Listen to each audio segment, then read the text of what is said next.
محترم سامعین کرام، مشکوٰۃ شریف میں حضرت انس رضی اللہ تعالیٰ عنہ سے روایت ہے، وہ کہتے ہیں کہ مونچھیں ترشوانے، ناخون کٹوانے، بغل کے بال صاف کرانے اور زیر ناف بال مونڈنے کے بارے میں ہمارے لیے جو مدت متعین کی گئی ہے وہ یہ ہے کہ ہم ان کو 40 دن سے زیادہ نہ چھوڑیں۔ تشریح میں محدثین لکھتے ہیں، ابن ملک رحمۃ اللہ علیہ کہتے ہیں کہ حضرت ابو عمر رضی اللہ تعالیٰ عنہ سے منقول ایک روایت میں بیان کیا گیا ہے کہ نبی کریم صلی اللہ علیہ وسلم ناخون اور لبوں کے بال ہر جمعے کو ترشواتے تھے، زیر ناف بال 20 دن میں صاف کرتے تھے اور بغل کے بال 40 دن میں صاف کراتے تھے۔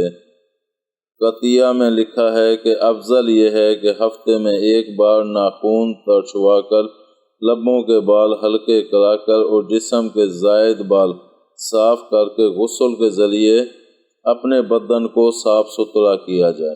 اگر ہر ہفتے یہ ممکن نہ ہو تو ہر 15ویں دن اس پر عمل کیا جائے، یہاں تک کہ 40 دن سے زائد کا عرصہ گزر جائے تو یہ بلا عذر ترک کہلائے گا۔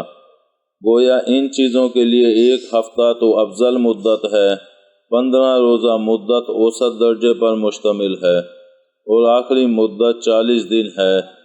40 دن سے زیادہ گزارنے والا بلا عذر ترک کرنے والا شمار ہوگا، جس پر حنفیہ کے نزدیک وہ وعید کا مستحق ہوگا۔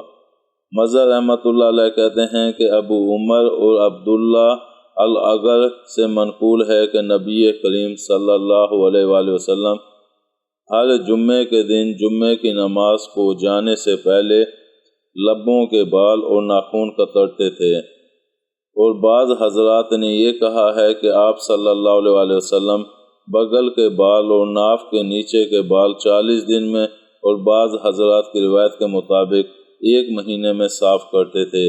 1 مہینے والی روایت ایک معتدل قول ہے۔